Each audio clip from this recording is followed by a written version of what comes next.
Welcome everyone. I'm so happy to see you all on this one of the first more beautiful days of this terrible winter and hopefully a better spring. I am Evelyn Hammonds, and I'm professor of the history of science and African American studies here at Harvard. I am very honored to introduce our speaker for today, Professor Earl Lewis, for his second Nathan I. Huggins lecture.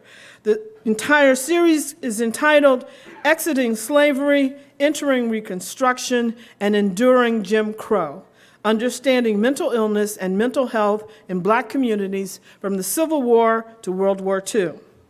So, as you all know, Professor Lewis is the former president of the Andrew W. Mellon Foundation and currently professor of history and African American studies at the University of Michigan. Professor Lewis is a distinguished historian who has authored or co-authored 7 books on the African American experience, including the award-winning book series, American Crossroads. Along with serving as president of the Mellon Foundation, Professor Lewis has held many senior positions, first at Cal Berkeley, then Emory University, and now, upon his recent return to Michigan, he is now the inaugural director of the forthcoming Center for Social Solutions. We're very excited about the topic he has chosen for the Huggins Lectures and today's talk, which is entitled, When Is It Ever Safe? And I'm excited about this topic because mental health issues that African Americans have faced from the Civil War to the present have been so understudied by American historians. It is a subject that is crying for greater attention and deeper sophistication, and to examine the complexities of this issue in the lives of African Americans. I know that Professor Lewis is the person who's going to bring very great insights to this complicated and quite troubled topic. Now, sadly, I'm going to have to depend on my colleagues here to give me a report about today's talk, because I have to moderate a panel over at the Harvard Medical School following a showing of a film which I recommend to everyone called The Power to Heal: Transforming America's Segregated Hospitals. Actually, it would have been great if we could have put these two events together, but maybe we can coax Professor Lewis to come back to Harvard, and we will do a screening of the film and invite our medical school colleagues to come over to our side of the river. So please join me in welcoming Professor Earl Lewis.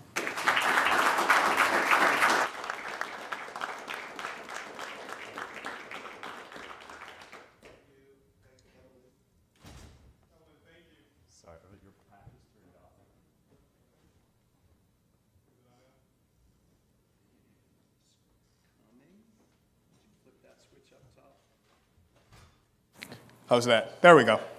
Okay. I wasn't sure I was in control this time. Okay.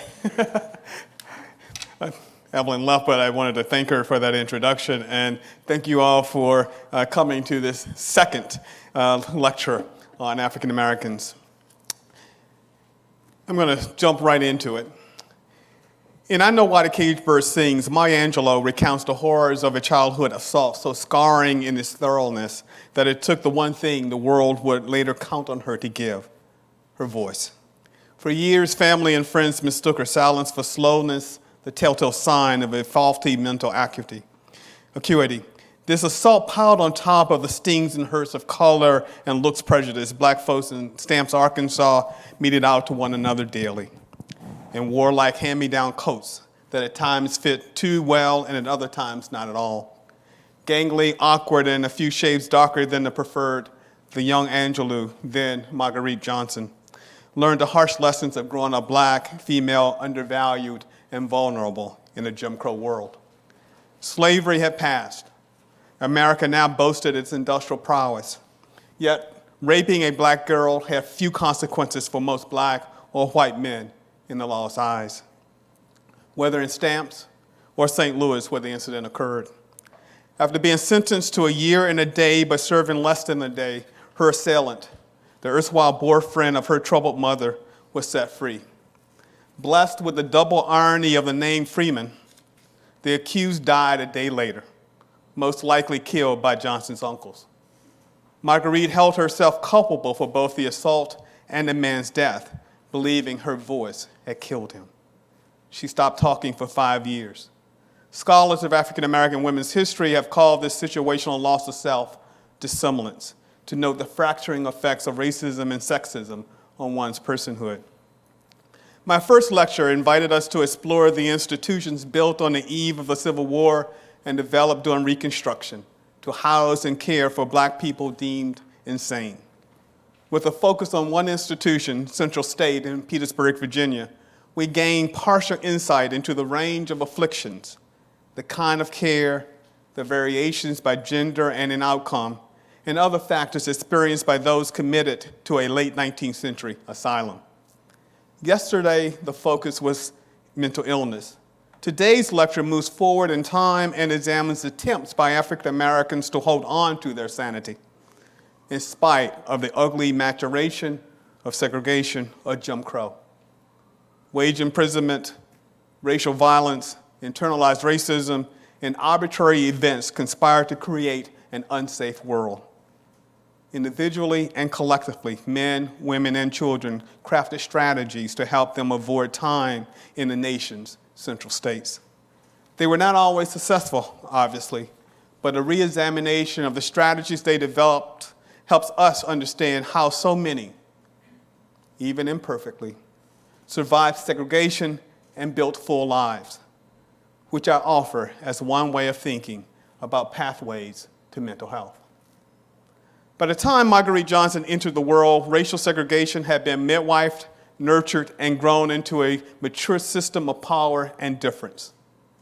We called it Jim Crow, a shorthand for a pervasive set of written and unwritten rules about comportment, rights, privileges, and expectations. The system of racially enforced subordination grew, as Carl Anderson has recently noted, from periodic explosions of white rage.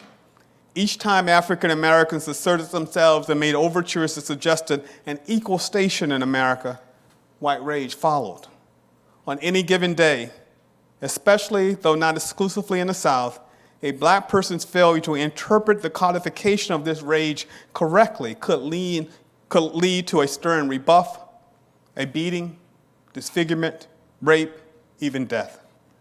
Black parents therefore taught children the signs of white power and how to recognize them. They also taught them about the social tax African Americans paid each and every day, grown men and women having to answer to names not always their own. Black people clearing the sidewalks, heads bowed and eyes averted, because in some places, those were the rules of engagement. Navigating the shores of a society predicated on unequal privilege could steal the soul, one encounter at a time. Repeated trauma combined with biochemical imbalances could unleash psychotic episodes and lead to prolonged hospitalization. As easily, it could engender rage and anger, self-destruction, and undue cruelty, often directed at one's loved ones and other community members. We see this in the rage bottled up in Richard Wright's Native Son character, Bigger Thomas, in the description of incest that jumps off the page of Invisible Man, in the beatings and sexual abuse endured by Celie in Alice Walker's The Color Purple. These fictionalized accounts grew out of lived experiences and require us to confront the story of Black life in the industrial era. No factor figured as prominently in shaping how African Americans responded to the options presented as decisions to move. Nearly 3 decades ago, public television aired the docudrama, The Killing Floors. The 1984 American Playhouse production told the story of 2 Black migrants who made their way from the stultifying racial conditions in Mississippi to find work in the slaughterhouses of industrial-age Chicago. The show begins with a duo settling into spaces at the back of a northward heading train, then quickly cuts to a fellow traveler reading aloud a weathered letter about what awaited them up north. You get a sense the reader awakened the inner psyche of his listeners, alerting them to a sense of possibility, a land where they would be paid a decent wage for their work, where stepping off the sidewalk was not expected, where the arbitrariness of racial practice was informed by a different social script. In time, the twosome, Thomas and Frank, who shared a perspective on Mississippi, came to view and experience Chicago in different ways. For the more than 1.5 million African Americans who fled the rural South during the first 2 decades of the 20th century, movement to Chicago reflected the interplay between push and pull factors. Harsh racial conditions, poor pay, agricultural uncertainty, violence all served to push them out of Mississippi. At the same time, the lure of a better life, wage labor, the promise of decent pay and enhanced educational opportunities for their children pulled some to consider Chicago the promised land. Jim Crow era America was never one thing. Many regrettably learned, and there were no racial oases in America. Rather than a promised land, Chicago more often became a kind of inner space between purgatory and hell.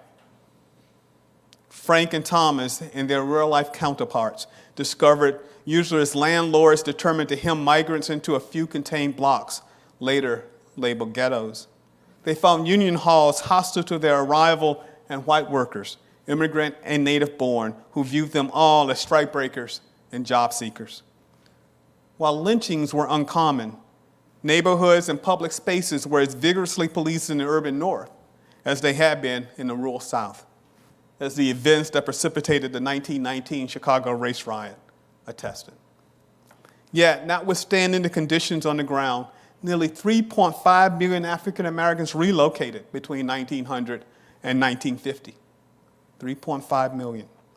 800,000 between 1900 and 1920, 900,000 between 1920 and 1930, and 1.5 million between 1940 and 1950. They settled in New York, Chicago, Cleveland, Milwaukee, and Delaware, to be sure. But as we have learned in recent years, they also moved to Norfolk, Durham, Atlanta, and Houston. And by 1950, their presence in Oakland, San Francisco, and elsewhere in the West could no longer be ignored. The sheer size of the relocation gives us some sense of the will to move. From 1910 to 1920 alone, Black Chicago grew by 65,000 individuals, New York by 60,000, and Detroit by 30,000. Noted another way, Detroit's Black population grew by an eye-popping 611% in a decade's time. While not as intense, Chicago's Black community grew by 114%, and New York tallied 66%. Comparable increases occurred in Pittsburgh, Cleveland, and in other communities. At the same time, the ranks of southern Black urban communities also grew. The journey from the countryside to Atlanta, or Durham, or Charlotte, or Nashville may not have taken as long as movement north, but the physical distance could belie the social distance traveled. On the docks of Norfolk, Baltimore, or New Orleans, Union Longshore jobs followed, even for casual labor. Black women seeking to escape sexually precarious jobs as domestics found employment as cigar stemmers or seamstresses for textile companies. While taxing, such jobs marked an improvement over other options, especially if one lacked the educational credentials to secure a coveted teaching position. But whether one became a resident of the urban South or North, moving about in the industrial age both brought relief from some of the hazards of a racially charged world and introduced new ones. The need to understand Frank and Thomas, or shall we say Fanny and Tiffany, caused all of us to begin to read the historical record carefully and imaginatively. After all, the folks who ventured to the city or beyond the region were motivated by multiple factors, including a desire to alter the vectors of power that so governed their lives. As strategists and tacticians, they not only navigated their worlds, they offered alternative narratives about the nature of their worlds. Fortunately, at times the evidence is clear and available for interpretation and analysis, as excerpts from the poem, Bound for the Promised Land, vividly captured. The poem goes like this. Hasten on, my dock brother, duck the Jim Crow laws. No crackers north to slap your mother or knock you in the jaw. No cracker there to seduce your sister, nor hang you to a limb. and you're not obliged to call them Mr., nor show your teeth at them. Now, why should I remain longer south to be kicked and dogged around? Crackers to knock me in the mouth and shoot my brother down. No, I won't. I'm leaving today. No longer can I wait. If the recruiters fail to take me away, I'm bound to catch a freight. This poem, like many others, was attached as a broadside to a northern-bound train. There it allowed blacks to express and vent anger. In verse, a poem could say what an individual might never write in an op-ed or hang from a village hall. But the publication of such broadsides also moved complaints from the individual to the communal. The author became any and every black person daring enough to flee oppression and confident enough to reveal their frustrations. Moreover, such public displays reinforced the shared aspects of Southern life. Though African Americans understood that at a micro level, more than one black America existed, class, color, education, place of birth all conspired to introduce distinctions. But poems such as Bound for the Promised Land served as a kind of social lesson plan, reminding even the most distant community members of the power of racism to harm their collective well-being. Thus, this poem and other such instruments were teaching tools in a classroom without walls. By contrasting the difference between a feeling of powerlessness under the tyranny of Southern life and the empowering act of leaving the region, they both reminded the individual reader that he or she was not alone, either in the experience down south or in choosing to leave, and made migration more than the sum total of individual actions. It became a mass strategy for combating group subordination in an evolving political economy.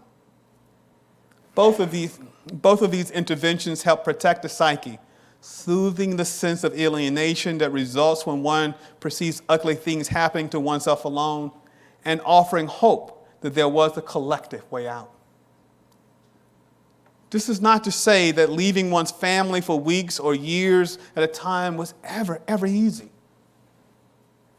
In The Killing Floor, it is hard to ignore Frank's loneliness as he sits by himself in a boarding room trying to save enough money to pay for rent and the funds needed to bring his wife and children north. And his was not an uncommon moment. Though some leaned on a network of earlier migrants who shared tips about jobs, places to stay, and company after work, contemporary sociologists foresaw prolonged periods of alienation and isolation for the steady stream of newcomers. But again, if we're creative, we can find evidence of the ways people work to stay connected as they made significant changes in their lives. All black newspapers, for example, captured the weekly movements of African Americans who traveled great distances to maintain ties with family and friends. An example, Mr. Lonnie Jones, Norfolk, visited his parents, the Reverend and Mrs. Jones in Durham, North Carolina. The typical visiting column would give the name of the traveler, with whom they visited, for how long, the relationship between the visitors, the community of origin as well as the community of destination, and a number of other factors. Years ago, I examined 840 of these telltale stories and detected patterns that revealed much about gender dynamics, family relations, the geography of relationships, and how far people were willing and able to travel. The pervasiveness of the visiting column suggests something about intentionality. In an often unsafe world, Black Americans sought out the company of family and friends.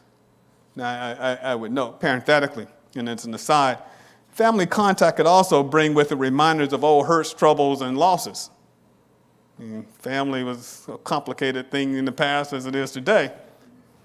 As an example, Mrs. Hattie Branham of Philadelphia placed an ad in the Richmond Planet on March 9th of 1907 asking for help locating her mother. Hattie had not seen her mother, Lucy Hackett, in more than 28 years, but had learned from the white lady for whom her mom had worked that Lucy had allegedly married and moved to Virginia. The ad reveals that Lucy had given Hattie up, placing her in a colored home in West Philadelphia. One can surmise an unwanted pregnancy or an economic hardship so severe that parting with a child was the only way to save a life. While we know nothing of Lucy's state of mind, it is clear that the forgotten child had not forgotten the mother who brought her into existence. And so these ways in which even we tell one story and there's evidence pulling and reminding us of the complexities in play. Go back to the central storyline. It is also important to note that in this period, blacks did more than flee white aggression. They developed and implemented new strategies for individual and collective advancement. Newspapers and journals chronicled the achievements of men, women, and children who excelled, each entry designed to leave a written record of social worth that was its own contribution to hope and thereby to mental health for others. By the 1920s, Carter G. Woodson and the Association for the Study of Negro Life and History championed Negro History Week, distributed examples of accomplishments and firsts through schools and the media, and encouraged school children to memorize examples of notable men and women of the race. Furthermore, new social movements adopted a varied approach to the idea of black advancement. Marcus Garvey and the Universal Negro Improvement Association trumpeted that economic independence and racial self-worth unlocked the keys to future advancement. Garvey's UNIA proposed a shipping fleet, the Black Star Line, to ferry African-descended peoples to the African continent. At the same time, he preached a theology of pride and importance, anticipating a later generation's Black Power anthem. Through parades and pageantry, he sought to advertise a capable people.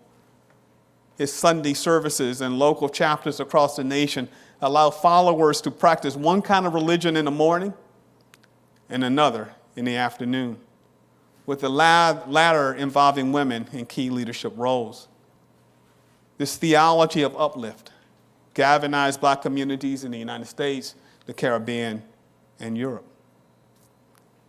Black Americans found other outlets for their aspirations or ways of altering racism's intrusion into their lives and psyche.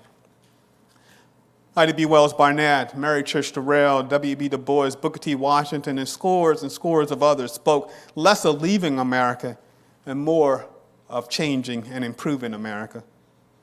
Their search for a strategy for inclusion and fair treatment suggested an alternative way of dealing with the dread of a racist world. They did not need to read the letter of W.A. Pledger to suspect its contents were authentic. Pledger complained that in his county, in North Carolina, blacks were whipped as they had been during slavery. Those who refused to heed the directions of whites found themselves taken to prison.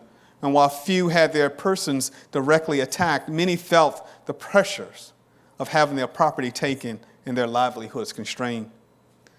As black communities burned and black bodies swung from tree limbs, Ida B. Wells Barnett detailed the horrors of lynching.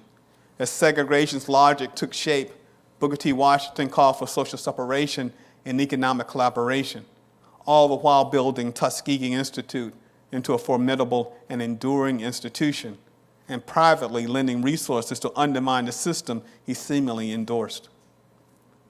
As their white neighbors erected monuments to revise the heroics of the Confederacy, Mary Church Terrell inspired a women's movement. As white vigilantes burned Atlanta's black wards, W.E.B. Du Bois invoked the power of reason and evidence. They and their skinfolk had become the intellectual heirs to the post-Civil War generation of blacks who commanded public office, created businesses, and found institutions of substance and difference. The toolkit these intellectual activists assembled contained a variety of approaches for countering the effects of impoverishment, racism, murder, and subordination. Middle-class black women cloaked themselves in the trappings of respectability.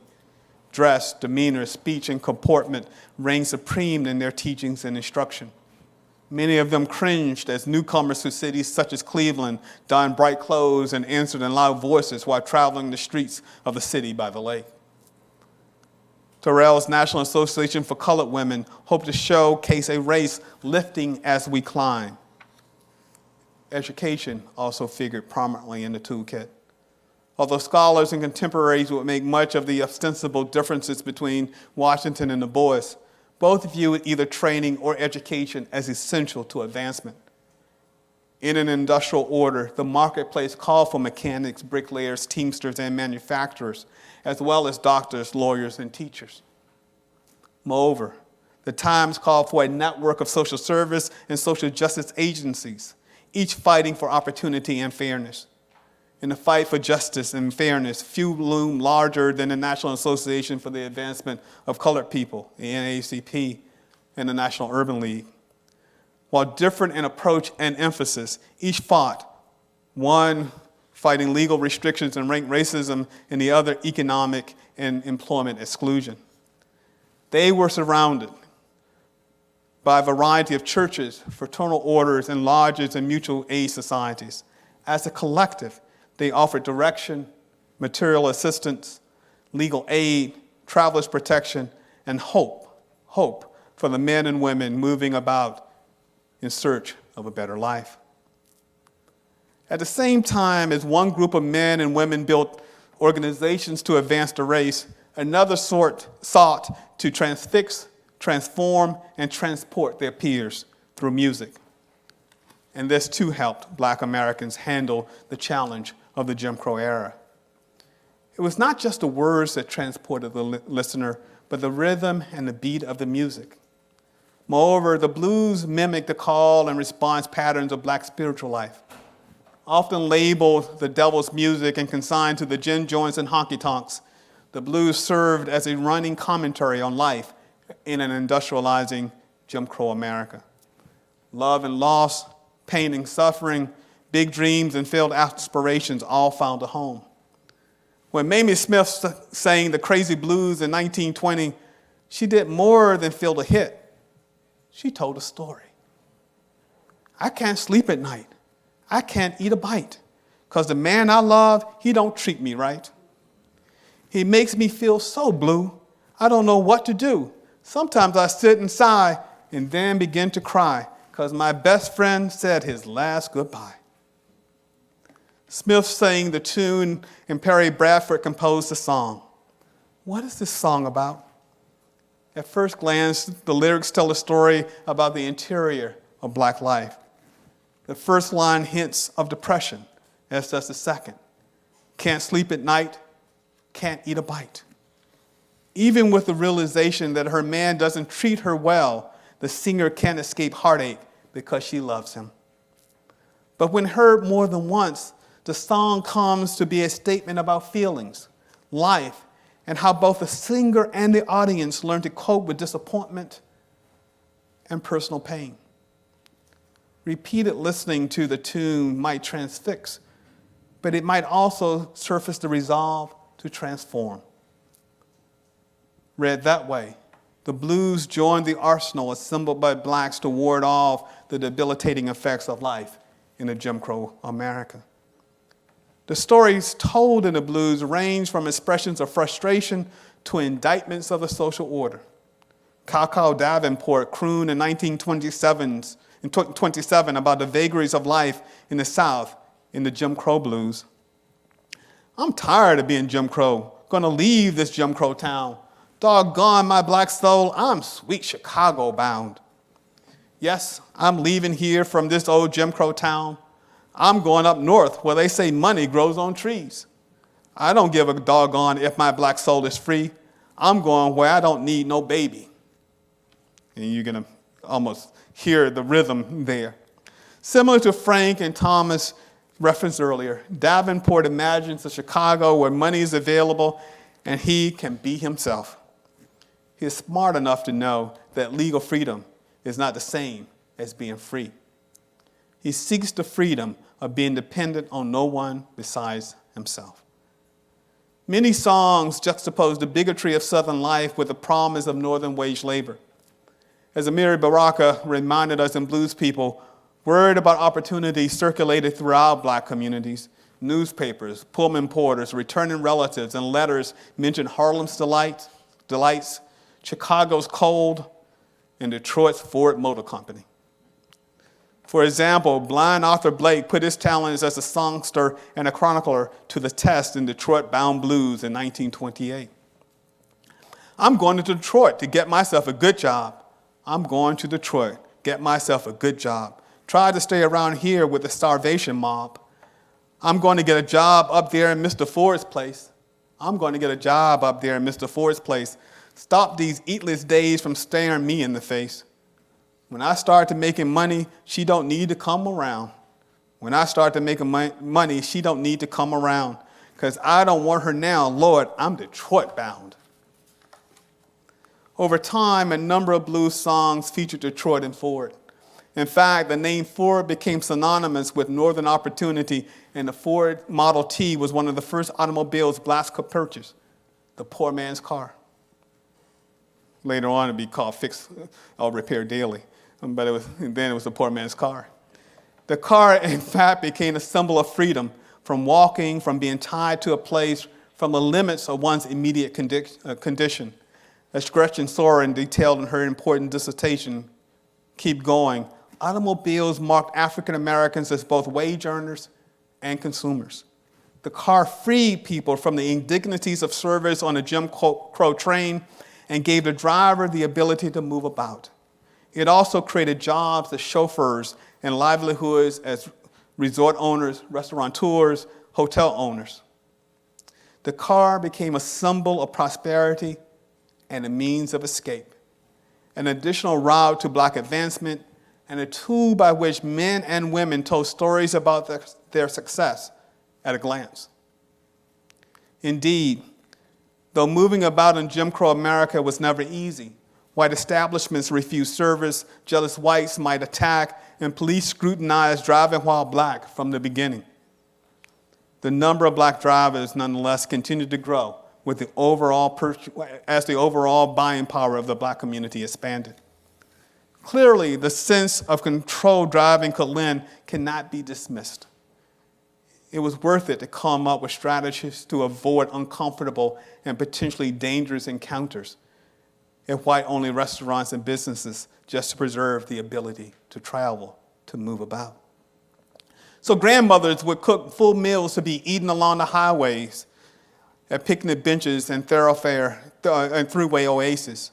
Books would be published offering information on black-owned hotels, restaurants, hospitals, and resorts. And by 1936, Victor Green would begin publishing the Negro Motorist Green Book, which offered notations on lodgings, eateries, mechanics, resorts, gas stations, and routes. Returning to the Detroit-bound blues, of course, the song also hints at tensions between black men and black women over who would spend those hard-earned wages. When I started making money, she don't need to come around. Men and women complain equally about each other's foibles and weaknesses. Bessie Smith, at one time the most successful black entertainer of her era, spoke semi-autobiographically, perhaps, when she charged her man with taking more than he was giving. The 1928 Porter Granger tune, Put It Right Here, left little doubt who was in control. I had a man for 15 years. Give him his room and board. Once he was like a Cadillac, now he's like an old worn-out Ford. He never bought me a lousy dime and put it in my hand, so there'll be some changes from now on according to my plan. You can almost hear Bessie singing this. What miffed Bessie Smith most, we are led to believe, is her men's failure to contribute a dime. In a political economy in which a majority of black women worked because they had to, this refrain summarized more than one relationship. How many black women listened to Bessie and thought about their men, muttering under their breath, if not out loud, about trifling ways? Smith, of course, had a plan.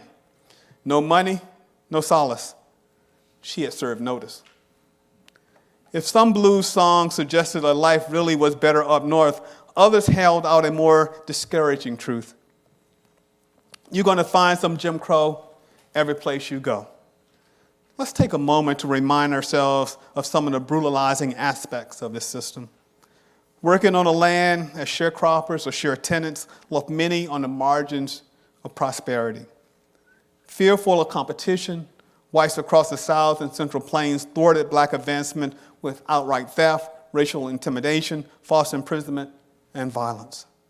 The theft could be as subtle as undervaluing a season's crop production or overcharging for supplies, food, and equipment. Under this scheme, the cropper or tenant never broke even or got ahead because he owed the local merchant or the plantation owner for items purchased on credit before the final accounting that came after a season's crop had been tallied. Racial violence proved as powerful a tool of social control and psychological harm as there were seemingly unending cycles of them. And it was similar to impoverishment. Ida B. Wells noted, race and prominence made you a threat and a target for white vigilantes. According to one study, 4,179 people lost their lives to lynch mobs between 1880 and 1941. According to one study, 4,179 people lost their lives to lynch mobs between 1880 and 1941. Of that number, 82.5% were black men, women, and children. Typical victims were Fraser Baker and his infant daughter, Julia. Coming out of slavery and war, Baker used his skills and talents to become a postmaster in Lake City in Williamsburg County, South Carolina in 1897. A former farmer and prominent figure in the Colored Farmers Alliance, Baker had previously served as a postmaster in Effingham, Clarendon County, South Carolina, circa 1892. Before receiving a recommendation to head the facility in Lake City. Although South Carolina had a sizable African-American population, Lake City prided itself on its whiteness. Many were shocked, therefore, that a colored man held such a lofty post. It didn't take long before residents began to complain, especially after Baker moved the post office by a mile and reduced the service to 1 day a week rather than 3 days.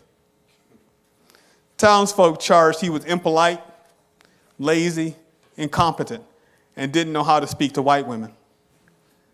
In an attempt to intimidate, assailants fired upon him as he left the office late at night. Yet he was not deterred.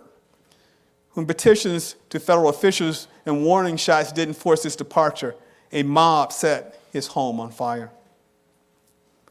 Killed in the melee that resulted were Baker and his infant daughter, shot as her mother cradled her while fleeing the burning building. Lavinia Baker replayed the fatal moments for all of us to recall. Her words. Last night we retired about 10 and 11 o'clock. About 1 o'clock I woke and found the building was on fire, and that fire was making rapid progress. Then I aroused my husband. He jumped up, and by the time several shots were fired into the building, I took my baby, Julia, into my arms, called the other children, and followed Baker, who was making for the door. He reached the door, stuck his head out, and was instantly shot several times in the body and through the head. He groaned, reeled, and fell back into the building near the door. Almost at the same time, I myself was shot in the left arm, on which my baby was resting. And not being able to support the child any longer, I dropped it. I noticed, however, that it had already been killed. After remaining there a few minutes, the other children and myself fled to the house of my neighbor for protection. We got there alive, but 3 of my remaining 5 children and myself are wounded. Imagine the sheer brutality of this moment. A raging fire, volleys of bullets, a dead husband and child, and 6 survivors, 4 of whom bore bullet wounds. Worse yet, in saving oneself, you left your father or husband or child or sibling to be consumed by the fire. The arbitrary nature of lynchings and mass murders terrorize whole communities, and we should never forget that. One needn't lynch every black person in a county or town to introduce the specter of such a possibility. Equally important, race riots between 1900 and 1945 in towns and cities as varied as Atlanta, Norfolk, East St. Louis, Chicago, Tulsa, New York, and Detroit claimed many lives all at one time. Still, when black bluesmen and women sang about fleeing Jim Crow, they often tried to conjure a world where physical violence was not the day's first concern. Rather, like their activist counterparts, they recognize the truth of Frederick Douglass's observation. The power conceives nothing without a demand. It never did, and it never will. Achieving a better world will involve collective action and not just escape, as Lead Belly's 1930 tune, Jim Crow Blues, illustrates. Goes this way. Bunk Johnson told me to, this old Jim Crowism, bad luck for me and you. I've been traveling from toe to toe. Everywhere I've been, I find some old Jim Crow. One thing, people, I want everybody to know, you're going to find some Jim Crow every place you go. Down in Louisiana, Tennessee, Georgia's a mighty good place to go and get together, break up this old Jim Crow. I told everybody over the radio, make up their mind and get together, break up this old Jim Crow. I want to tell you people something that you don't know. There's a lot of Jim Crow in a moving picture show. I'm going to sing this verse. I ain't going to sing no more. Please get together. Break up this old Jim Crow. It would have been hard to argue with Lead Belly's direction here. And yet, why did it come as a request, almost a plea? Not get together, break up this old Jim Crow, but please get together, break up this old Jim Crow. The Bluesman's entreaty invites us to look at one more deep challenge offered by the social world of those who had come out of enslavement only to be pushed into harsh segregation. The truth was, as much as African Americans sought comfort in the bosom of community, a chance to be themselves without the worry of answering for their race or the threat of being seen only as a member of their race, when they got home, other challenges emerged. Distinctions, large and small, differentiated one from another. In the age of Jim Crow, none had as penetrating an effect as that of color prejudice. The things we black people told one another were insidious. At home, hair could be good or nappy. Clothes became loud or appropriate. Color became light or too dark. In the prism of these claims made, the distance from whiteness became a statement about self-worth or self-loathing. Here's Jim Crow did its most effective work on the psychology of black Americans and what it meant to be safe. Illustrative are the words and reflections of Helen Jackson Lee, a Virginia native who went on to scale the walls of opportunity as a college-educated black woman in the years before World War II. Her mother, she would note, encouraged them to think well of themselves. Quote, self-esteem was important, Lee learned. But in listening to her mother and relatives, she learned something more. I couldn't help but noticing that whenever Mama and her relatives and friends came to visit, they spent a lot of time making jokes and sly remarks about folks whose skins were duskier than theirs. The young Helen learned from those encounters. Quote, the whiter the skin, the easier it was to make it, end of quote. What flummoxed her more was the glee with which her parents and their friends detailed the white heritage they shared, rejecting anything to do with Africa. The ways in which they tried to put slavery behind them and embrace white society's standards for beauty, accomplishment, and achievement. African Americans could organize, protest, and demonstrate, but if they internalized and transmitted a sense of inferiority, Lee figured, the fight was different than imagined. In a confessional tone, she almost muttered, I couldn't help but assume some of the attributes held by my elders. A decade later, while a student at Virginia State, Lee confronted the specter of those teachings and the institutionalization of those attitudes. Lee's understanding of the interplay between race and color caused her considerable pain when her color consciousness merged with her gender consciousness. During her freshman year, she had defied the odds to defeat a lighter-skinned sister in a popularity contest. As a result, 2 years later, she considered running for homecoming queen. She marveled at her chances of winning the coveted title. Apparently, so too did a group of women faculty members who were all members of the graduate chapter of Alpha Kappa Alpha, my sorority, she would recall. They asked her to withdraw so that fellow AKA sister Vicki Meadows could run. When she asked why, as she recalled, one of the teachers responded, you see, dear, Vicki is more more representative of what a campus queen looks like. Whether the events happened just as Lee recounted is not as important as what she took from the experience. She later wrote, "To my shame, I gave in because I wanted to cooperate with my sisterhood. Mostly I gave in because I had little respect for myself and inwardly agreed with the belief that the ideal beauty queen should look like the white girls pictured in white collegiate magazines. It gave me no real satisfaction when Vicky lost the contest because the girl who was crowned was just as fair-skinned as she. So I continued that way for years, with obedience paid to fair skin. Hail to the queen. Hail to the damn near white queen. The value system had to be upheld." Now, it would be a lie and an exaggeration to say everyone bought into that value system. Just as some might brag about white lineage, others would as stubbornly brag about their ability to ward off white sexual advances and assaults. Teacher, author, and social activist Ellen Terry recalled being teased for her light skin and green eyes while growing up in Birmingham, Alabama. Remember Garvey and the membership of the UNIA produced an entire doll line to support positive self-images among black youth. But Lee's observation reminds us that not all of the dangers of Jim Crow lurked in the broader world. Sometimes the threats came from lessons taught at home, by neighbors, and in the community. Such was the challenge of finding security in an insecure world. All weighed heavily on the psychological well-being of black people in Jim Crow America. Frank and Thomas, Helen and Ellen, and scores of others found themselves negotiating that insecure world. On occasion, the experience could be so eviscerating as to cause them mental anguish and soul-piercing pain. Like the young Maya Angelou, they could lose some part of themselves in the process. Booze and drugs pacified a few, philandering and absenteeism characterized a few others. What's remarkable is the durability of the cohorts born into the Jim Crow era. Half enslaved and half freed, that's how many felt.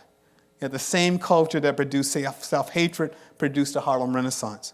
For every time a Garvey saw a common purpose with a white nationalist, the NAACP and the National Urban League challenged the efficacy of Jim Crow laws in court. For every summer of race riots as occurred in 1919, 1921, a Jack Johnson appeared, thumbing his nose at convention and proving he could not only compete, but if given a chance, could excel at a game devised for others to win. In conclusion, power relationships have been created, rehearsed, and passed on for more than 200 years by the time the country entered the 20th century. In the 1950s, academics wrestled with the totalizing effects of slavery on black bodies and minds. Historian Stanley Elkin boldly acknowledged that slavery, like other systems of oppression, most notably concentration camps in Nazi-era Germany, brutalized the body and soul of its subordinates. He went further, though, asserting that the toll on humans forced to labor for masters assured of absolute power was so exacting that slavery had produced successive generations of childlike adults he called Sambos. For nearly 6 decades, historians have had to engage with Elkins' paradigm and the belief that slavery left African Americans damaged. A generation or two of historians worked really hard to upend that thesis. In its place, we adopted a more progressive framing. In spite of the harshness of a contrarian world, black folks adapted and produced strategies for survival. This is inarguably true, as is the fact that racist landmines littered Jim Crow America, claiming the lives of black men, women, and children with each detonation. Over time, communities were razed, bodies were lynched, riots engulfed towns, people fled, and life went on. Less visible to an outside world was the pain and hurt that afflicted families and relationships. Often revealed in lyrics and novels, memoirs, and jokes were the realities that husbands beat wives, mothers beat children, color hierarchies emerged, social cliques formed, alcoholism and drug use took hold, and people were lost. Notably, these were the same people who went to church on Sunday and built institutions and lives on Monday through Friday. From day to day, month to year, they traversed the world probing when it would be safe. But at no time were they simply cardboard characters navigating a racist world. They were young and old, male and female, husbands and wives, lovers and friends, Christian and atheist, drinkers and teetotalers, wealthy and poor, educated and illiterate, light and dark. Their identities consisted of multiple dimensions, compartments, memories. To the degree possible, they possessed a full sense of self. Perhaps, this is why more did not end up in Central State and all the other mental health facilities that came to dot the social landscape in the 20th century. In Lecture 3, we will explore humor as a resource many turn to in good and bad times to combat all kinds of challenges. Through humor, blacks learn to laugh at themselves, others, and the absurdity of a broader world. Thank you.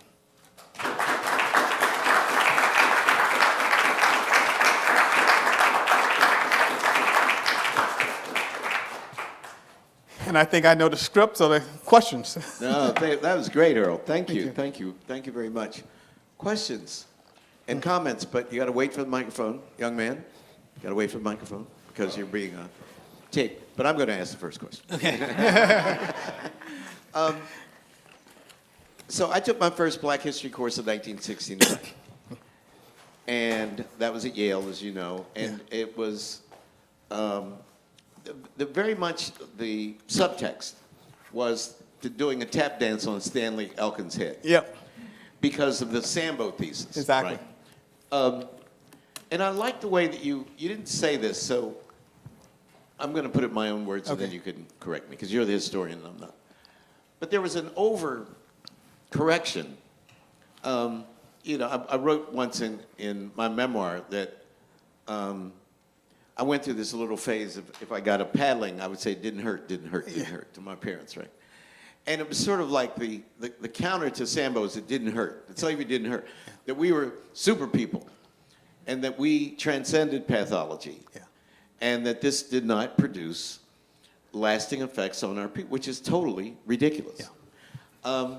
So how do you come up with a more nuanced way of thinking about the legacy of the slave tradition, as we all do, because we valorize and celebrate all the institutions that our ancestors created, but also we know the legacies of the toll that slavery took, and how could it not have taken a toll on any human being? Yeah. No, Skip, thanks for that question. It's how many years ago was this? Getting close to 25 years ago.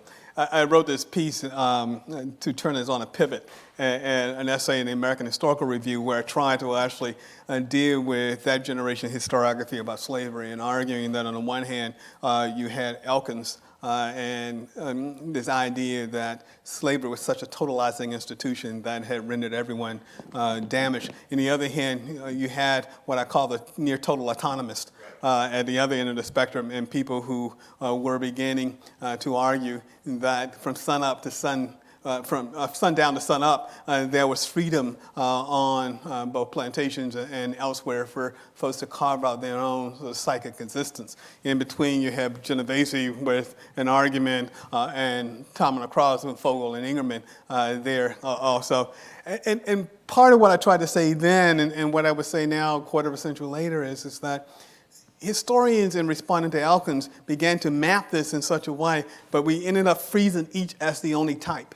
And that if you begin to go back and really look at the historical record, and language I use somewhere else, is that most people are multi-positional.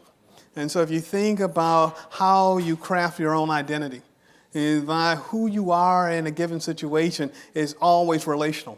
And so how you think of yourself when you're a Harvard professor and when you're a documentarian has a lot to do with whether or not you're in your classroom or you're out in LA filming something or someplace else. And that sense then was also true not only in the 20th and 21st century, but in the 19th, 18th, and 17th centuries. And our ability will actually allow people to be as inconsistent as we are may free us to actually then restate African American history to the degree then where it's acceptable to say, yeah, some people did extraordinary things and were able to figure out a way, indeed, from sundown to sunup to create a world so that they didn't completely lose themselves. And some people lost it. And they were lost as a result of the system, where they, in some cases, we know of infanticide occurred because people didn't want their child to be born into that institution, where people were willing to take their own lives to run away. There was an underground railroad because people were willing to steal themselves away, which, if you were an owner, that would look like, and then you had to be crazier than crazy to leave and go and be hunted. But then you get to also the examples of African descendant people who became slave owners. Sure. And there's those stories too of black masters, and how do we actually explain this in the context of frozen types? And so I think what I was suggesting yesterday and want to suggest today is that as we move forward, we have to reclaim the idea that, slavery was a brutal system. Jim Crow, lynching and mass murder was a brutal system. I mean, and for those of us old enough, I can tell a personal story. In 1976, I was probably crazy young black man because I had driven a red Mustang II from my house in Virginia to school in Minnesota, and then dropping off a friend in Jackson, Mississippi. Oh my God. Yeah. And I'm on the back roads between Jackson, Mississippi and Tuskegee, Alabama, where I'm picking up another friend at Tuskegee to go home to Virginia. Oh, no. And all of a sudden I'm being followed. And that was before cell phones. And every lesson I had been taught as a kid jumped. I was like, okay, I can't drive too fast or too slow. And I have to anticipate where this officer, and he followed me for 3 miles. I got lost, he got lost. I pulled off to the side of the road to look at my map because I wanted to get back on the freeway as quickly as possible. And then all of a sudden he disappeared. And I'm coming down a hill, and I go, I know he's sitting right down at the bottom of that hill. And he was. And I said, okay. And I had a 4-speed so I could control the speed. And I said, I'm going to be 25 miles and nothing faster or slower. And I could see the county line about 200 yards away from him. And at that point, all the lessons that had been learned and all of the anxiety, and I knew my blood pressure was up, and I had said to my friends in Jackson, here's my route. And if I don't make it to Tuskegee by this, here's the route, and somebody come looking for me. 10 years earlier, I would not have been found. And the difference between 1976 and 1966. And it was that way, and I was listening to Richard Pryor on my 8-track at that point with the Bicentennial album. And so I say this all to say that all of us at different points carry that history.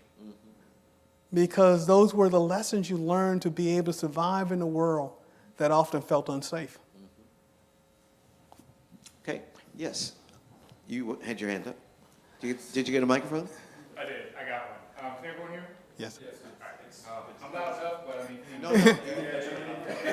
You have to use the microphone because we're recording it. Oh, gosh. Yeah. That's great. I want that. There's a switch on it. So yeah, turn it on. How's that? That's great. All right. Beautiful, poignant stories. Great concision of historic events. Everything from like the establishing and founding of the NAACP and the Urban League, and you're talking about Booker T. Washington and Ida B. Wells and W. Du Bois and the Talented Tenth, and how that goes into effect, and the Black buying power in America, and how that goes in tandem with the automobile industry and our independence from the rail systems, but also how that changes the face of America. I mean, that's incredible. It's overwhelming to put into an hour's lecture. but I really appreciate that. I just wanted to preface what I'm about to Thank ask you. with that. So when we were talking about the developing America, you had brought up some things. So one question is about context. The latter question is about context. The former question is going to be about rhetoric. When you're talking about in developing America, you say there's a wage imprisonment. A common term nowadays is wage slavery. So I'm just asking, as a historian, is there much a difference in that, and how at the time, is that something that parallels with incarceration movement, that people of a certain wage bracket are more associated with incarceration? Is that why you use that term? It's just what I'm wondering, or is it just interchangeable? The second thing I'm asking about context, we were saying about black people freeing white oppression and moving in droves to places like Chicago and Detroit. Are they? My question of context there is it necessarily that we have the will to move, or that our ancestors, our prior generations, my parents included, moving out of South Bronx and Harlem all the way across 3,000 miles away to California, fleeing 60s in Harlem and 70s in Harlem. Is it necessarily that we had the will to move, or is it essentially that we had the will to move, or did we have the inability to stay? That's a good So those question. are my two questions. Okay, let me take the second question first. The way, at least, both sociologists and historians deal with migration, it oftentimes is told as a push and pull factor, and that there are some things pulling you to a new destination and point, and some things pushing you. And so there can be conditions on the ground where you need to flee, and there are thousands upon thousands of folks who needed to flee. I mean, so we tell a story, for instance, in the 1960s of nonviolence as an orienting way to understand the civil rights movement. But if you begin to look at the historical record in the 1920s and 30s and 40s, black people shot back at white people who were coming into their communities. And so there is this way in which, and then some people had to flee. I mean, at the end of all of that, because they had to get out because not only was their life going to be threatened, but the rest of the community if they stayed there. And so that story about how we think about why people moved. And so what I would end up saying is that as we look at both the 1960s version, let alone the 19-teens and 20s version, is a little bit that some people opted to stay because that's what they actually believe was necessary. So one way to think of it, and one way some of us have written about it over the years, it's impossible to tell the story of the civil rights movement without telling this counter story. And that is the people who stayed in those communities, who fought to change Jackson, Mississippi, and Atlanta, and Birmingham, and Montgomery, they weren't the migrants. They were the people who stayed and who built institutions over multiple generations, who founded the NAACP and who were involved in other kinds of self-help operations. And so I tell the story about migration. One could tell an equally powerful story about those who chose to stay behind. And both are really the two stories of African Americans in the 20th century. And that point is often lost. Yeah. You know, there's the stereotype is that like everybody black got up and left the South, or that the talented 10th got up and left the South, or the black middle class got up and left, or the black upper middle class. That's just not true. No. It was so much more complicated, which is why people were often surprised that the civil rights movement emerged not in the North, though the leadership of Adam Clayton Powell was so important. Yeah. Even Powell was surprised and hated Martin Luther King, and King wasn't crazy about Adam Clayton Powell either. But there was an old black middle class and upper middle class in the South that did not move. Yeah. And it's another shocking thing is if you look at the 1860 census, there were more free Negroes who lived in the South than in the North. Yeah. And they stayed. Yeah. You know, doctors and lawyers and undertakers, some moved, some didn't. It was very complicated. And built and continued with historically black institutions like Morehouse. Exactly. Et cetera, et cetera, et cetera. You know, it's very complicated.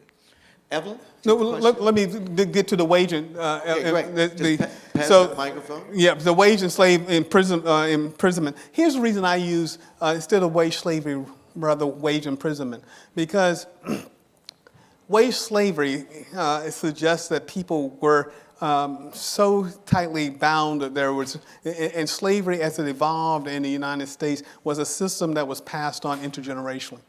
Imprisonment actually has some time boundaries to it, mean, if you think, in most cases, imprisonment means in that there's a sentence that goes along with it.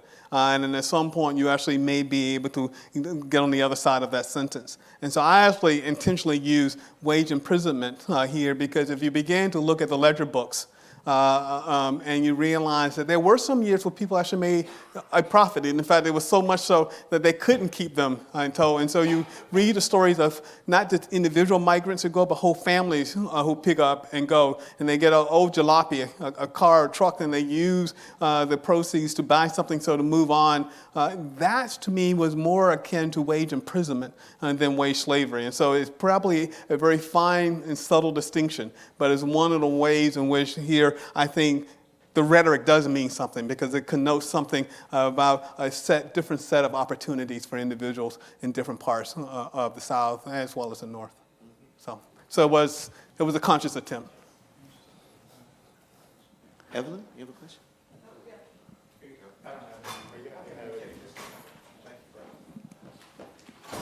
Thank you. Just a small thing about the wage slavery too, though. That concept, wage slaves, was used forever. Yeah, exactly. I mean, pro-slavery advocates Yeah. used it to say that, to critique the Northerners who said slavery was so inhumane, and what they would argue is, oh, well, you treat them like slaves. Yeah. They're just wage slaves. Yeah. So that's it. But here's my thought, and I do think you have underestimated the role of the church and the role of religion for African Americans, because in the South, for example, in the North, after these totalizing riots in Atlanta and it's these churches that are building.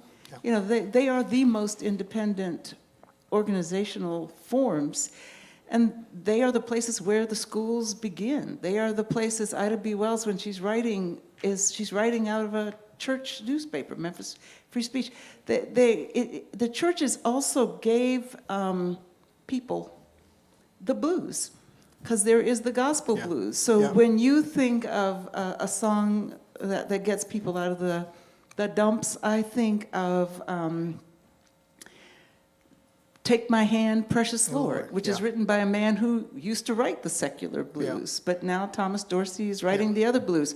But those kind of things, and they're so powerful that writers like Du Bois and Frederick Douglass and from Martin Luther King, just all of them, they are using language of the Bible to these people. And most of us today, when we read their speeches, we don't even recognize these words. They just sound either eloquent or, why did Du Bois just say, we've got 5,000 who haven't bowed the knee to Baal? Mm-hmm. What in the world does that mean? And what he's telling black people, because in that very speech, in that very write-up that I'm just quoting, he does this in the Moon, which is the newspaper of the Niagara movement. Yeah. And he starts it off, he says, the thinking people need faith. And all this hard stuff, the thinking people who need faith, they don't have it. And so you get these voices. Another voice that I've quoted recently at the Martin Luther King event was this woman, Ruby Hurley, who goes throughout the South during the Civil Rights Movement. And she's trying to tell these people who live there and who are poor and who are facing power beyond anything they can comprehend. And the only thing that they have as a weapon in their own minds is God on their side.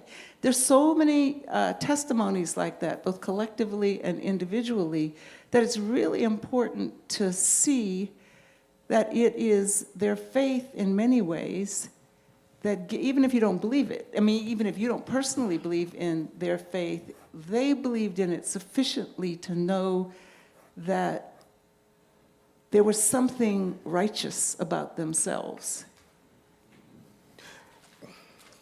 I agree. You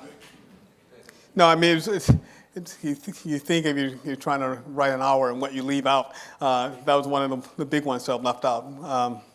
I'll correct it later on. But no, you're absolutely right. You began to think about the ways in which religion, both the major denominations and their development and evolution, and then the smaller storefront churches and all, there is something about the ways in which not only did people leave those juke joints on a Saturday night, they went into those churches on a Sunday morning for a variety of reasons. Sometimes to reclaim themselves in a different way, but it was that faith that actually allowed Monday through Friday to make some sense. And it was also the end of it.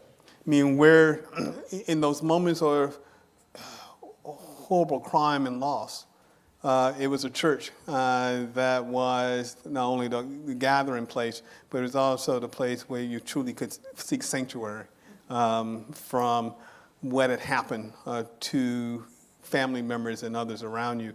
And then by the time you get to the 1930s and you begin to actually, that's interesting because Larone's Martin's book and the rise of then the codification of religion, and so you could get religious albums that could be sold, and you get the first of the radio preachers in the African American community in the 1930s, and where you began to sort of pass that along. And so even as you have one set of albums on playing music in one form, you can have another set of albums on playing something else later on. So next revision. Thank you.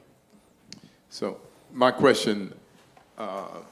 Again, start with gratitude. Yeah. I thought another great lecture. Yeah. But, for the last year I've been here writing about HBCUs. And so my antenna are always up when I hear mention of one Booker T. Washington. Yeah. He was one that I because I drank the Kool-Aid, I despised him most of my life and academic career, at least. And C. Van Woodward and Lewis Harlan and Du Bois kind of buried him. I mean, just distorted his image. And it started to change for me when I started reading Booker T directly. Mm-hmm. Not what was said about him, but what he said. And my eyes started opening, and then reading about him as an institution leader. And then Jeff Norell wrote Up From History, really pulled him out. Mm-hmm. But even as recently as a couple of months ago, with the documentary Tell Them We Are Rising, it's straight from the negative playbook. You didn't do that in your talk. You came from the other place on Booker T. So I want you to talk about that debate and those competing images and how you got where you stood on him. Yeah, well, I've never been a real fan of good and evil.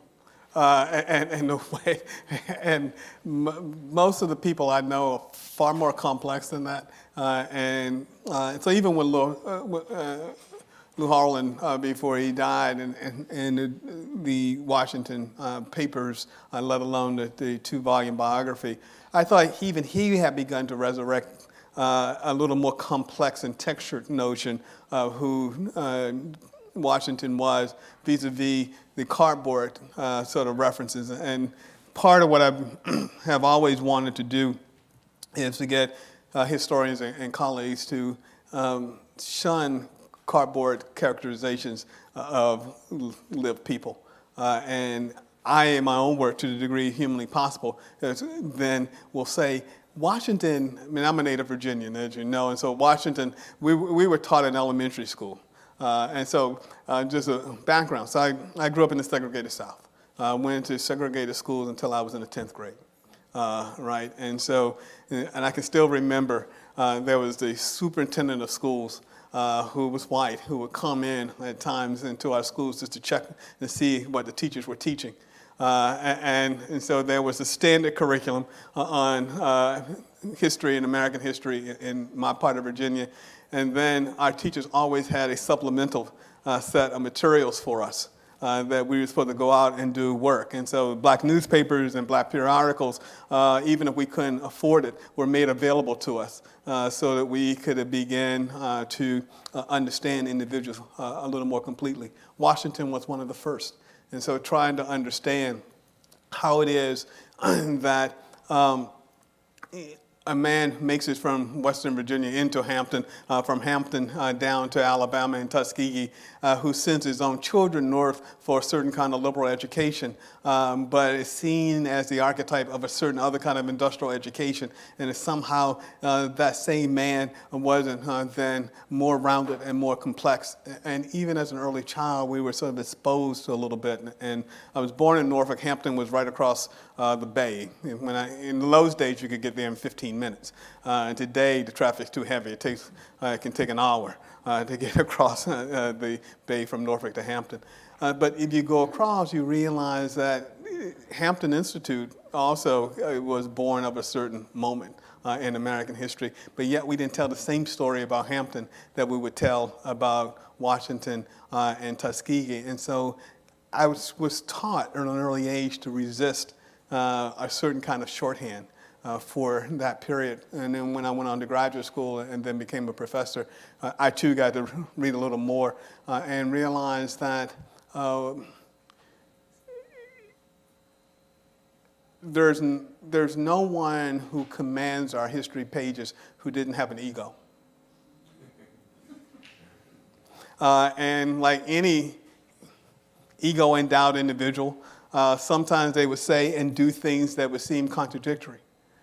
But where Washington and Du Bois were in complete, not only dialogue and agreement, was the sense that this is the world where black folks needed to be able to claim their own place in it. And what they offered was multiple paths for doing so. They weren't competing paths, they were multiple paths. And as I said here, in the industrializing South, you needed brick masons and you needed mechanics and you needed a whole range of other folks, but you also needed doctors and lawyers and teachers. And all of that had to happen at the same time. And so I hope, and I will continue to resist, that every major city in the South, at least that I recognize, there was at one point a Booker T. Washington something or another. And in Norfolk, there was a Booker T. Washington High School. And it was the only high school during a period of desegregation when most of the black high schools were phased out and eliminated. Booker T. Washington was the only one to survive. And it had a lot to do with multiple generations of individuals who were able to command the resources and influence to make sure that didn't happen. And with it, also a compelling argument for understanding a little bit more who was that namesake, what was it about, and we shouldn't freeze and have that person frozen in Atlanta in 1895 and say that's the only person that existed who carried the name Booker T. Washington. So anyway, John, yeah.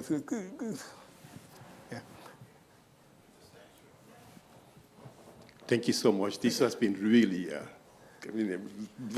mind blowers, and so to speak. All of the historical connections and all.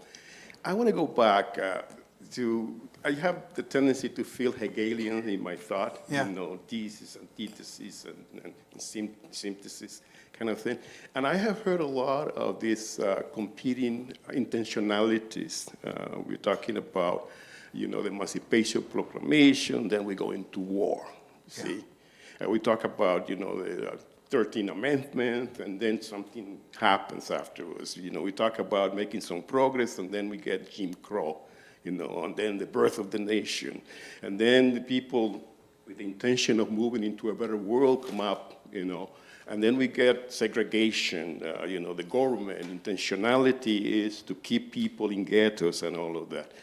And I'm keep on going in that direction because you raise the issue of strategies for survival. And we live in very dangerous times these days. And when you frame your little scenario where you're driving the red Mustang with convertible and the competing... Wasn't convertible, but it was red anyways. It was red. But you see, I'm looking at you're more exposed at that because obviously a cop have seen you and he's following you around. And his intention, I say he, because I'm assuming it was he, is basically to set up some type of charge to get you busted. Yeah. Your intention is to survive, obviously. Exactly right. To get away from it. Yeah. And now I see that now happening. Immigrants communities, the head of ICE is basically openly saying, look here, I want to terrorize them. That's what I want to do. And then how is that impacting young children who are afraid to go to school because they may come back home and his or her parents are not going to be there? And how is that going to impact their future and all of that? DACA kids, some of them here, they don't know if they're going to be here or there, or they're going to be deported and go to places that they really have never even, lived in. And what is the antithesis in all of this? Are we, just developing the strategy for survival, continue to develop that? Or are we going to come up to a point where we're going to have to assert our rights more than we are doing now? I hate the fact that I could drive to the Belt, whatever Bible thing, and then get busted and get killed, and the cops who do that will get away with it. And that's just as simple as that, and it's happening every day. Some guy apparently was found on a bridge, hanging, and there was a question of mental health, suicidal, or was that a message that needed to get across to people? What are we going with this? What is our antithesis to the whole concept of survival? Yeah, now that perhaps is one of the most profoundly complicated questions that we have been wrestling with, and I think in this country since its founding in one form or another. So as not to be here all night, let me see if I can begin to frame out a partial answer in recognizing it's a partial answer. In some ways, the story that you're asking, in my view, began in one form or another in the colonial, in what we think of as the U.S. 400 years ago, 1619, when the first African peoples came off the ship in colonial Jamestown. That system was not slavery, but it was a system of forced servitude that evolved into this chattel slavery. In my view, we have been wrestling with nearly 400 years with the enduring legacy of slavery and the ways in which we actually understand that, and who gets to be then talked about in certain ways. Now, there are missing elements there, right? I mean, what most Americans don't know, that upwards of 5 million Native Americans were enslaved during that period and that piece. And now, as we began to sort of tell the slavery story.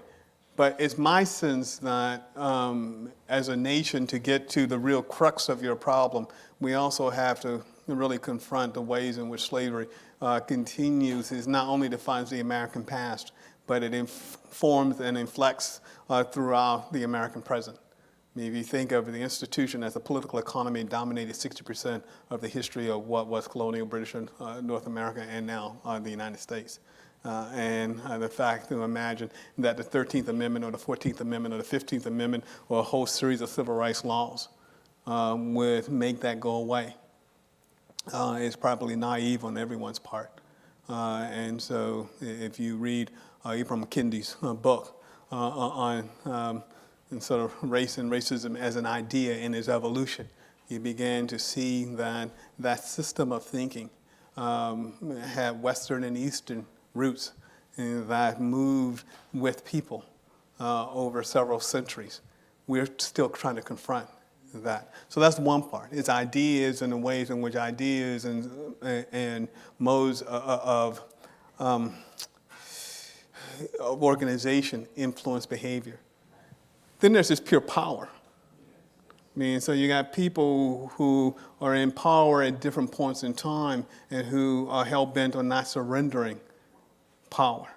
And so you may have noticed I threw in a line from Frederick Douglass in the talk about power will concede without someone fighting for it. And so I think part of the challenges, and it goes back to the crux of your question, is that there are ideas and ideology that shape and inform our understanding of the world.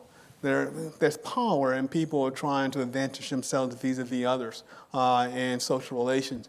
And then there are those of us perhaps thinking somewhere in the middle here, as I lay this out in a Venn diagram kind of way, who are then trying to figure out how to change the ideology and the ideas, but also challenge those who are in power. That's the work that's always been there. I mean, that's why democracy is a project rather than a completed construction. And that American version of democracy has very much been a project from the very inception. and most likely will continue to be. And that walking the streets of any city, town, or byway can invite different kinds of responses. You know, I can remember the first time I was called nigger, and perhaps the last time, the most recent time. And it didn't all happen on that one day. And it didn't all happen in the United States. It's an idea and a thought. I mean, I still remember the first time I went to Oxford to take part in a conference, and it was a conference on race, and all of a sudden I had something to talk about. As I was walking with my two then young children and their late mother, and this man who was relieving himself on the side of a building, and the only thing he could think as he turned around and was confronted with his pants down, exposed. And then he figured there's only one word that will make him less exposed, is to try to actually subordinate me by using one of the oldest words to denote race. And I remember going back into this conference and saying, so what, you know, we got a bunch of academics and we talk about this at a sort of level up here. Let me bring it down to the ground of what it means to actually be walking down the streets in Oxford in whatever that was, 1990 something. And this was the moment I had yesterday. So I have a paper here, and I'll give this paper, but you can only understand that paper if you understand the moment I just experienced on the other side of this wall. And it's that way in which we are reminded that we can theorize about it, we can come up with strategies and all, but there are times when you get clubbed across the side of the head, and it reminds you that these are real experiences, that there are feelings there, and there are feelings in both directions. And I think that's the challenge, is how do we actually recognize the theory, understand the plan, recognize its power, but also recognize in the middle are human beings dealing with it all. Yeah. I'll take one more question. Martin. Hey, thanks, Earl. I really appreciated your focus on African Americans' efforts to preserve mental health rather than looking at institutionalization, which is a really kind of racially loaded process, especially in the late 19th century. But and especially you're thinking about migration and movement to cities as one of these ways, or these attempts to preserve mental health. But I guess I wanted to talk about another dialectic, and that is the role that urbanization plays in the evolution of a discourse of mental illness, and also the ways that kind of an institutional approach to African Americans as well, in the sense that, you know, with urbanization around the turn of the 20th century, physicians began to kind of talk about movement to the city as actually leading to higher rates of insanity among African Americans, right? As they're moving from these more simplistic rural lifestyles to these, you know, really kind of frenetic urban environments. But then also the ways that mental institutions potentially played a role in policing African Americans in urban areas. So just wondering if you could talk a little bit about how those two things are kind of coming together. Yes, thanks, Martin. And there are ways in which, if you look at some in the early literature, certainly, there were contemporary sociologists, and the whole notion of isolation and alienation that comes with moving from the belly of family and community in the rural setting in the South to these more isolated, contained, tight little apartments and other sort of ways of living, that this is going to affect African Americans' mental health. Now, some of you in this room know that comes after also the federal government in 1890 had already predicted that African Americans were going to disappear because without the benefit of white oversight, black folks wouldn't figure out how to reproduce, and they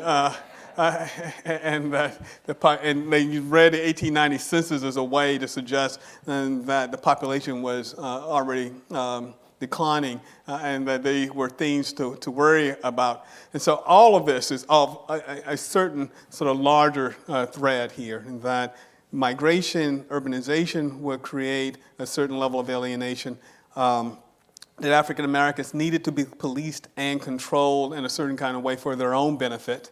And then you find some people who indeed were injured by life in the urban north.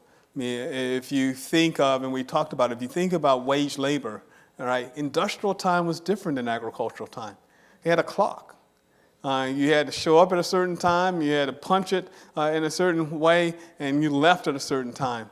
It also came with, you didn't produce food for the most part on your own, and so you didn't have the benefits of a secondary economy that allowed people to have a little extra during limited times. And so then you get into the literature on mental health in those early periods, and you probably know more than I do on this. There are ways in which then there were doctors who were seeing things that they thought they should see.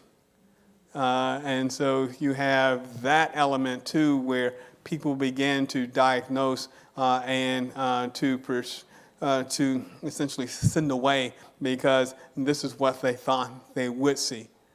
And Skip and I were talking in exchange, and here's the conundrum, right? Because there was anger and rage too. I mean, that stuff was happening, and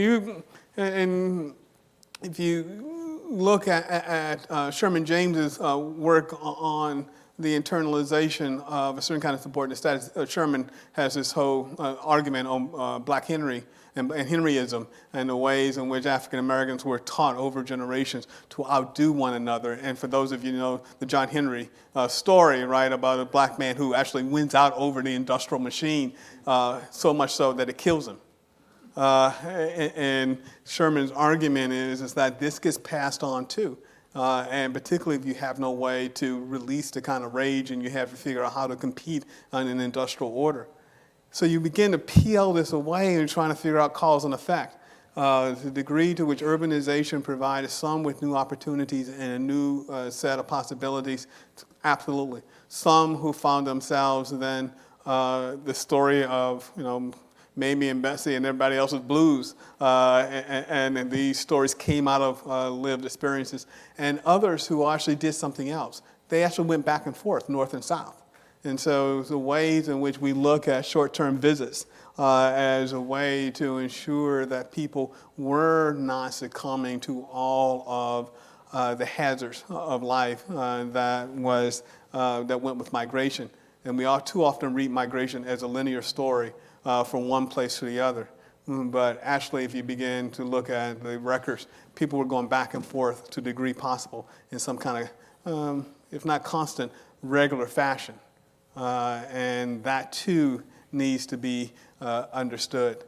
That said, there were people who ended up in mental health hospitals who moved north, some cases because they needed it, in other cases because they were misdiagnosed. There were some who indeed were warehoused because they needed to be taken away, and in some cases, putting them in a mental hospital was cheaper than putting them in a prison because it didn't come with the same kind of certainty that putting them in a prison did.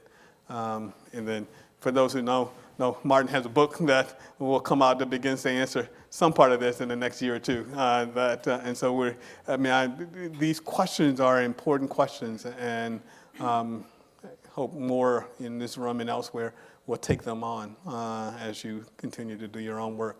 And with that, I can tell my time's up. Thank you.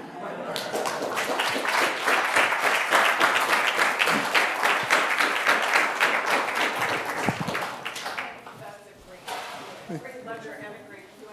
Please join us in the back row and back tomorrow for humor. Thank you. Me too. Yes.